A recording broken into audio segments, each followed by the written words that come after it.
اگر یہ انگوٹھے کانوں کی لو سے لگ جائیں تو اس کی گنجائش ہے تاکہ بندے کو یقین اور تسلی ہو جائے کہ میرے ہاتھ کانوں کے برابر آ چکے ہیں، بالکل قبلے کی طرف ہاتھ رکھنے ہیں۔ اور طریقہ یہ ہے، آدمی تکبیر تحریمہ کہنے سے پہلے ہاتھوں کو اٹھائے اور تکبیر تحریمہ کہتے ہوئے انہیں باندھے۔ تکبیر تحریمہ کہنے سے پہلے ہاتھ اٹھانے ہیں، کیونکہ یہ غیر اللہ کی نفی ہے، عملاً بندہ غیر اللہ کی نفی کرتا ہے، اور جب اللہ کا نام لیتا ہے تو اللہ کے آگے اپنے آپ کو پست کر دیتا ہے، اس کے ہاتھ نیچے آ جاتے ہیں۔ فقہا نے لکھا ہے اگر کوئی امام پہلے ہاتھوں کو باندھے پھر تکبیر تحریمہ کہے، اس کے پیچھے نماز تو ہو جاتی ہے لیکن یہ بہتر نہیں ہے۔ بہتر طریقہ یہی ہے کہ پہلے ہاتھوں کو اٹھائے اور پھر تکبیر تحریمہ کہتے ہوئے اپنے ہاتھوں کو باندھ لے۔ اب اگلا مسئلہ یہ سمجھنا ہے کہ ہاتھوں کو باندھنا کہاں اور کس طرح ہے۔ احادیث مبارکہ میں جو ہاتھوں کو باندھنے کا صحیح مقام آیا ہے وہ ناف کے نیچے، ناف سے متصل باد ہے۔ اور باندھنے کا طریقہ کیا ہے؟ ہمارے بعض دوست یوں اس دایاں ہاتھ سے بایاں کلائی کو پکڑ لیتے ہیں اور بعض ہاتھ سے ہاتھ کو پکڑ لیتے ہیں۔ ہاتھ باندھنے کا طریقہ یہ ہے کہ یہ دایاں ہاتھ کی سب سے چھوٹی انگلی جس کو ہم چھنگلی کہتے ہیں اور یہ انگوٹھا، ان دونوں کا حلقہ بناتے ہوئے دایاں ہاتھ اپنے بایاں ہاتھ کے پونچے پر رکھنا ہے اور یہ 3 انگلیاں کلائی پر لانی ہیں، اور اس طرح چھنگلی انگلی کا اور انگوٹھے کا حلقہ بنا کر ناف کے نیچے اپنے ہاتھ باندھ لینے ہیں۔ یہ طریقہ ہے، نہ یہ طریقہ ہے۔ یہ 3 انگلیاں کلائی پر، یہ چھنگلی اور یہ انگوٹھا، اس کا حلقہ بنائیے اور ناف کے نیچے باندھ لیجئے۔ نہ سینے پر ہاتھ باندھنے ہیں، نہ ناف سے بہت نیچے باندھنے ہیں، بلکہ ناف سے متصل ناف کے نیچے ہاتھ باندھ لیے جائیں۔ یہ تھا تکبیر تحریمہ کہتے ہوئے ہاتھوں کو باندھنے کا طریقہ۔ اس کے بعد قیام کے مسائل سمجھ لیجئے، یہ خشوع ظاہری میں آتے ہیں۔ قیام کیسے کرنا ہے؟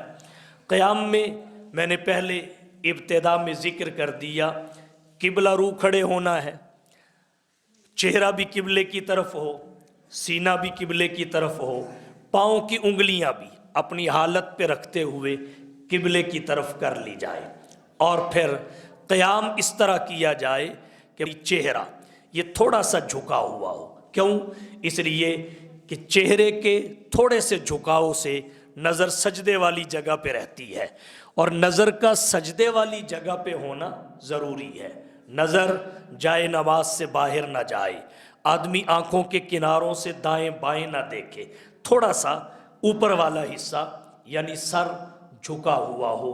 اس طرح زیادہ نہ جھکائے کہ بندے کی کمر میں خم آ جائے، یہ درست نہیں ہے۔ اللہ نے قرآن کریم میں فرمایا قوموا للہ قانتین، کھڑے ہو جاؤ اللہ کے سامنے فرما بردار بن کر۔ جب آدمی نماز پڑھنے کے لیے آتا ہے تو وہ شہنشاہوں کے شہنشاہ کے دربار میں کھڑا ہوتا ہے، حاضری دیتا ہے، اور جب بندہ کسی بادشاہ کے دربار میں کھڑا ہو تو اکڑ کے بھی کھڑا نہیں ہوتا اور غفلت اور لاپرواہی سے بھی کھڑا نہیں ہوتا۔ تو کھڑا ہونے کا انداز ایسا ہو کہ بندہ اکڑ کے بھی کھڑا نہ ہو۔ بعض دفعہ ہم اپنے قیام کا طریقہ ایسے بنا لیتے ہیں کہ اس میں ادب نظر نہیں آتا، اس میں احترام نظر نہیں آتا۔ تو ایسا طریقہ ہو کہ ادب بھی نظر آئے، کیونکہ بادشاہوں کے بادشاہ کے دربار میں کھڑا ہے، شہنشاہوں کے شہنشاہ کے دربار میں کھڑا ہے، جس سے بڑا دربار کوئی نہیں، جس سے بڑا بادشاہ کوئی نہیں۔ یہاں اتنا ہی عاجز بن کے کھڑا ہونا ہے، اتنا ہی اپنے آپ کو پست رکھنا ہے۔ تو صرف اپنے اوپر والے حصے کو یعنی چہرے کو تھوڑا سا جھکائے تاکہ اس کی نظر سجدے والی جگہ پہ رہے۔ اور یہاں سے یہ بھی معلوم ہوا کہ نماز پڑھتے وقت آنکھیں بند کرنا درست نہیں ہے، نماز آنکھیں کھول کر پڑھنی چاہیے۔ جب بادشاہ کے دربار میں بندہ کھڑا ہو پورے ادب کے ساتھ کھڑا ہونا چاہیے۔ آدمی اس سے بچے کہ وہ اپنی داڑھی میں بار بار خارش کرے، اپنے کپڑوں کو سیدھا کرے اور اپنے اعضاء کو حرکت دے۔ اعضاء کو ساکن رکھنا، بے حرکت رکھنا ضروری ہے۔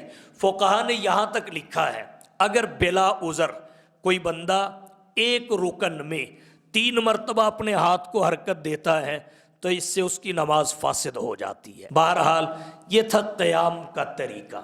اس کے بعد پڑھنا کیا ہے؟ سب سے پہلے ثنا پڑھنی ہے، سبحانک اللہم و بحمدک و تبارک اسمک و تعالی جدک ولا الہ غیرک۔ جب ثنا پڑھ لی جائے اس کے بعد تعوذ اور تسمیہ پہلی رکعت میں دونوں مسنون ہیں۔ اعوذ باللہ من الشیطان الرجیم بھی پڑھنا ہے، بسم اللہ الرحمن الرحیم بھی پڑھنا ہے۔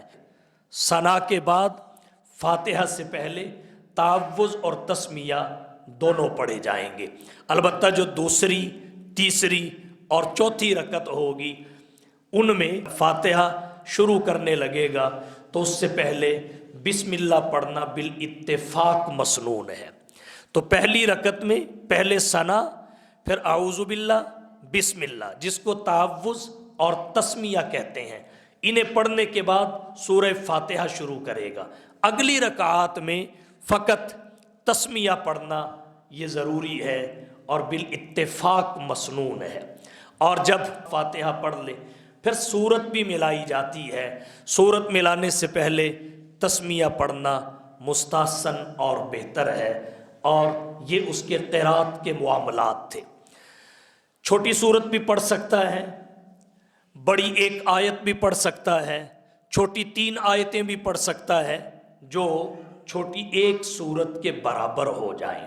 یہاں ایک بات اور سمجھنے کی ہے، وہ یہ کہ جب بندہ قرات کرے اس کے لیے ضروری ہے اسے حروف کی پہچان ہو۔ جس جگہ سے حروف نکلتے ہیں وہ انسان کے منہ میں مختلف مقامات ہیں، انہیں مخارج کہتے ہیں۔ مخرجوں کا بھی علم ہو کہ کون سا حرف منہ کے کون سے حصے سے نکلتا ہے، اس کا مخرج کون سا ہے۔ اس کے بعد ادائیگی کا طریقہ صحیح ہو، لب و لہجہ درست ہو، ادائیگی کے طریقے کا صحیح ہونا، حروف کی پہچان ہونا، حروف کے مخارج کا علم ہونا، یہ انتہائی ضروری ہے۔ اس کے بغیر بعض دفعہ ایسا ہوتا ہے جب آپس میں ملتے جلتے حروف جو تلفظ کے اعتبار سے ایک دوسرے کے قریب قریب ہیں، اگر ان میں فرق معلوم نہ ہو تو اس سے معنی بدل جاتا ہے۔ 1-2 مثالیں ذکر کروں گا۔ قرآن کریم میں کاف بھی آتا ہے کراچی والا اور قاف بھی آتا ہے قینچی والا۔ اب ان کے مخرج الگ الگ ہیں، ان کی ادائیگی اور تلفظ کا طریقہ الگ الگ ہے۔ قرآن کریم میں قلب بھی آیا ہے، قلب قینچی والے کاف کے ساتھ، دل کو کہتے ہیں۔ قرآن کریم میں قلب بھی آیا ہے، قلب کراچی والے کاف کے ساتھ۔ قلب کا معنی ہوتا ہے کتا اور قلب کا معنی ہوتا ہے دل۔ لیکن آپ ایک لمحہ کے لیے سوچیں، کیا ہمیں کاف اور قاف کے مخارج کا علم ہے؟ ہماری ادائیگی درست ہے؟ جو کاف اور قاف میں فرق کرے۔ ہم عام طور پر قاف کو کاف پڑھ دیتے ہیں، جب قاف کو کاف پڑھا جائے تو دل کے بجائے اس کا معنی بن جاتا ہے کتا۔ اس لیے کم از کم قرآن کریم کے حروف، ان کے مخارج، اس کی پہچان کا ہونا بہت ضروری ہے۔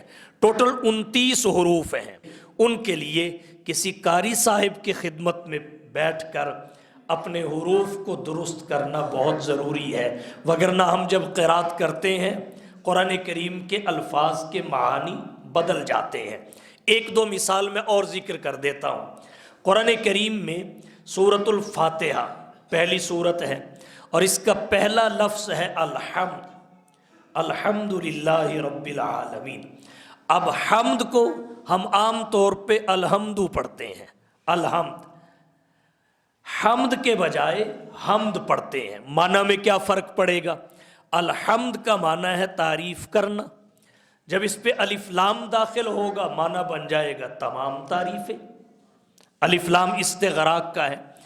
الحمد کا معنی ہے تمام تعریفیں، لیکن جب اس کو ہم ہا کے بجائے ہا پڑھیں گے، جیسا کہ عام طور پہ ہوتا ہے الحمدللہ رب العالمین، تو حمد کا معنی تعریف نہیں ہے، حمد کا معنی تعریف نہیں ہے، حمد کا معنی ہوتا ہے آواز دھیمی ہو جانا، زمین کا ناقابل کاشت ہو جانا، بنجر ہو جانا۔ اب معنی کون سا چاہیے؟ تعریف والا، اور ہم جو الحمد پڑھ رہے ہیں اس کا معنی تعریف والا نہیں ہے، اس کا معنی زمین کا بنجر ہو جانا، آواز کا دھیما ہو جانا، آواز کا بند ہو جانا۔